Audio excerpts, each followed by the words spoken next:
CS2 cases are back in the spotlight, and some, like the glove case, are seeing insane growth. So in this video, I'm discussing the future of CS2 cases, including the impact of potential EU legislation, and why today might be the best opportunity to buy one case in particular. First of all, cases are in a bit of a weird spot right now. There's conflicting opinions on their future. Some people think Valve is done with traditional cases entirely, that Genesis terminals are all we'll see. Others believe new cases will be added exclusively to the armory, and some think Valve might even change existing case mechanics altogether. When the terminal was introduced in September, followed by gold trade-ups in October, it looked like case demand was collapsing. And on the surface, that made perfect sense. Why would anyone open cases when you can now guarantee a knife through trade-ups? Let's say I wanted a knife from the Dreams and Nightmares collection.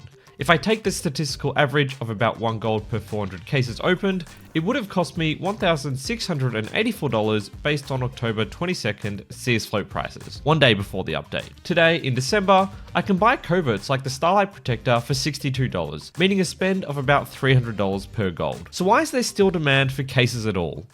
Before we continue, this video's sponsor, SkinSwap, is giving you a skin worth up to $50 entirely for free whenever you do your first trade and use my referral code.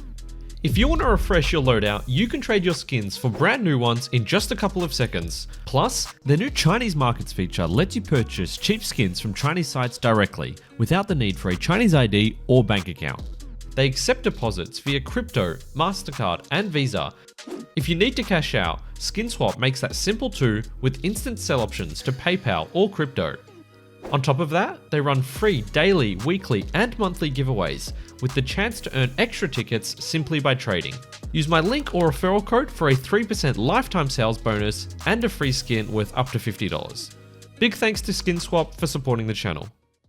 After the update, something interesting happened. Given that cheaper golds now account for less of the return, and the skins themselves actually cost more, my thought was that overall ROI should improve. Although, to be honest, taking a look at CS ROI today, most of the cases are still sitting at between 40 to 60%. However, opening cases, you will now statistically be able to get twice as many golds. If you opened 400 cases, you would get roughly 320 blues, 64 purples, 13 pinks, and 1 gold, which after trading everything up to coverts, essentially nets you a second knife or glove on top of the one unboxed. Therefore, in that regard, the trade-up change could actually encourage people to open cases. But from our example earlier, even if you spent $1,684 to get 2 golds, it's still significantly higher than the $300 per gold. So why are cases rising again?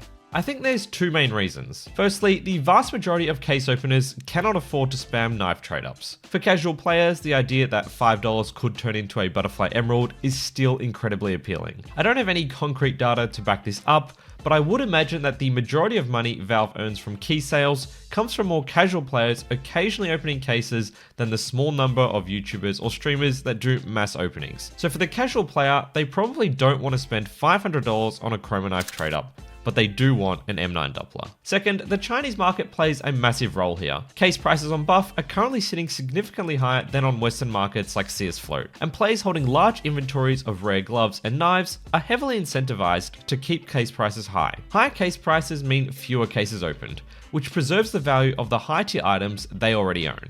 And of course, there's always the possibility of outright market manipulation. The glove case, for example, has one of the lowest supplies in the game while containing some of the most desirable golds ever released. In the wake of the October 23rd update, there were obviously a ton of people panic selling. Cases are extremely liquid, especially on the Steam market, and many players dump them to free up balance for coverts or other skin purchases. Now, an equilibrium seems to have been reached where the covert inputs sit roughly in line with the average gold from each collection. But as gold prices rise over time once again, which historically they always do, you can expect it to bring the skin prices up with it. Important to remember, there are not infinite skins to trade up to knives. At some point, the case ROI will improve because while the gold value has dropped, the skin value has increased. Another major concern at the moment is that cases are done for. New regulations are imminent. This is the end. Well, I had a look into these regulations, and the legislation in question is the European Union Digital Fairness Act. This is essentially an EU-wide law proposal aimed at strengthening consumer protection in digital marketplaces.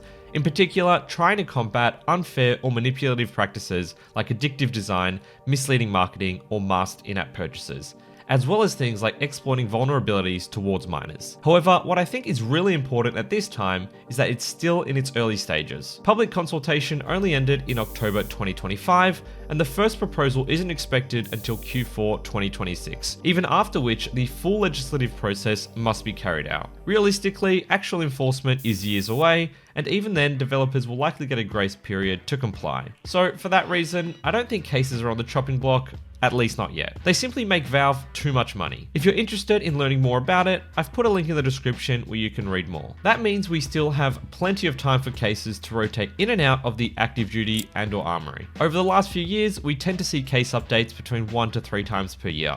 And with the fracture case being removed from the active duty pool in September, we're likely due for a change in the coming months. If we take a look back at the monthly unboxing numbers for all the active duty cases, we'll see that the Recoil case has been the least unboxed case every single month for the entire year except February and August, where it narrowly outdid the Kilowatt case. It was even seeing lower unboxing numbers than the fracture case when it was still in rotation. The Recoil case was added in July 2022, and while it does have the second highest supply in the entire game according to CS Stonks, we saw that even with the fracture case, which has 50% greater supply, the price was able to double on removal. Of course, some will argue that the Dreams and Nightmares case is more likely to be removed next, given it's an older case, but there's several reasons I strongly disagree on this hypothesis. Most importantly, Valve has a massive financial incentive to keep high-performing cases in active duty. Dreams and Nightmares alone brings in close to $10 million in key sales every month. On top of that, it's a unique case. The skins inside came from the Dreams and Nightmares contests, where artists were paid a flat $100,000 fee rather than the standard 25% Steam market revenue share, meaning Valve earns even more relative to other cases since they don't split market fees. Plus, given the case itself is selling for roughly 4 times the price of the Recoil,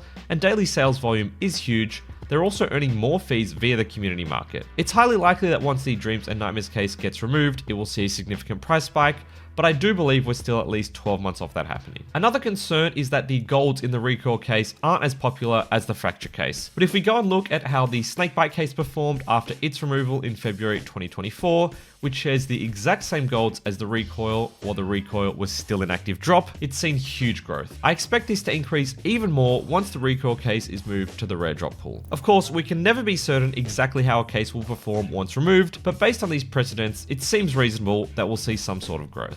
And given that not many people have been talking about cases until the last week or so, and the Recoil case has been flying under most people's radar while so much else has been happening in the CS economy, now might be the best time to buy in before hype builds for its potential removal. Currently, you can pick up Recoil cases for just 30 cents on sites like CS Float, which is close to the lowest it's been in 6 months. If you want to hedge your bets and believe the Dreams and Nightmares case will be next to go, now might be a good time to get in on that as well. On CS Float, it's also pretty much at its lowest point in 12 months, sitting at just $1.34. I'm also a strong advocate for cases which contain the best golds, Chroma, Gamma, Spectrum, and of course the OG glove cases, but these are getting pumped like crazy as of late.